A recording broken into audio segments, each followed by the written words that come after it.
کہ اللہ کی توحید کو اس طرح بیان کرو کہ جتنا سارے عالم میں زمین و آسمان کے درمیان یا اس کے اوپر اور زمین سے نیچے جتنا اللہ کا غیر ہے اس سب کی نفی ہو، کیونکہ انفرادی عبادت، انفرادی ذکر، اس سے باطل کبھی مقابل نہیں آئے گا۔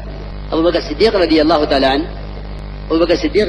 تعالیٰ عنہ قرآن کی تلاوت فرماتے تھے اور زور سے فرماتے تھے۔ ان کی قرآن کی تلاوت سے عورتیں اور بچے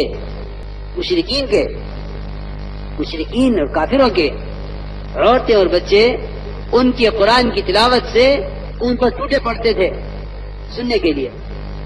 کافروں کا خطرہ تھا کہ کہیں اس سے ہمارے بچے اسلام میں داخل نہ ہو جائیں اور ہماری عورتیں اسلام قبول نہ کر لیں۔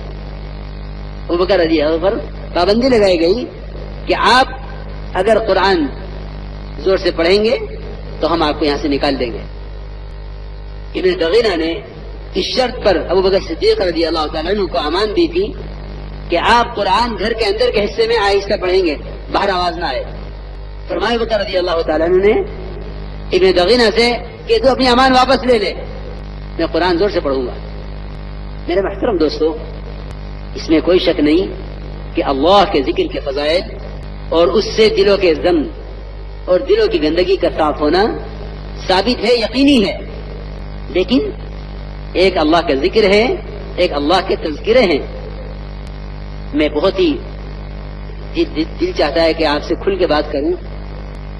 مساجد میں اللہ کے ذکر کے جو تذکرے آئے ہیں حدیثوں میں، اس ذکر سے اجتماعی ذکر مراد ہے، یعنی اللہ تعالی کی توحید، اس کی عظمت، اس کی بڑائی، اس کی کبریائی، اس کی صفات، اس کی نعمتوں کے تذکرے مراد ہیں، اس کے احکامات کے تذکرے مراد ہیں۔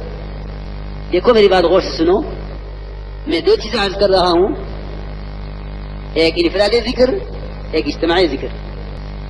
انفرادی ذکر کا کسی حد تک امت میں معمول ہے، لیکن اجتماعی ذکر امت میں سے ختم ہو گیا۔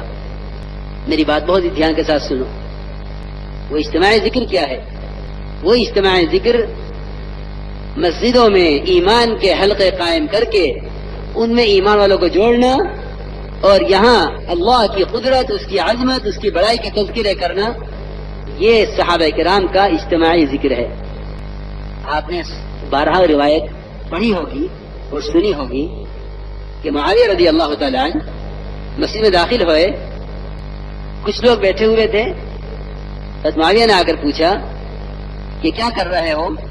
ان لوگوں نے کہا کہ ہم اللہ کے تذکرے کر رہے ہیں۔ یہاں تذکرے مراد ہیں، میری آگے بات جائے گی تو سمجھ میں آ جائے گی کہ ہم اللہ کے تذکرے کر رہے ہیں۔ فرمایا قسم کھا کے بتلاؤ، میں اپنی قسم کھا کر کہہ رہے ہیں کہ ہم اللہ کے تذکرے کر رہے ہیں۔ فرمایا میں نے تمہیں جو قسم کھلوائی ہے کسی تہمت کی وجہ سے نہیں، بلکہ ہم مسجد میں بیٹھے ہوئے تھے، آپ صلی اللہ علیہ وسلم تشریف لائے اور آپ نے آ کر پوچھا کیا کر رہے ہو؟ ہم نے کہا کہ ہم اللہ کے تذکرے کر رہے ہیں، اس بات پر کہ اللہ تعالی نے ہمیں اسلام کی ہدایت عطا فرمائی۔ اب آپ روایت غور سے پڑھنا تو معلوم ہو جائے گا۔ ہم اس پر اللہ کے تذکرے کر رہے ہیں کہ اللہ نے ہمیں اسلام کی ہدایت عطا فرمائی، ہم پر احسان کیا ہمیں اسلام کی ہدایت دے کر۔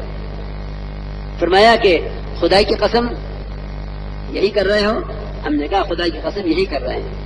آپ نے فرمایا کہ میں نے جو قسم کھلوائی ہے تم پر کسی تہمت کی وجہ سے نہیں، بلکہ جبرائیل نے مجھے آ کر یہ خبر دی ہے کہ اللہ رب العزت تمہارے اس عمل پر اپنے فرشتوں کے سامنے آسمان میں فخر فرما رہے ہیں۔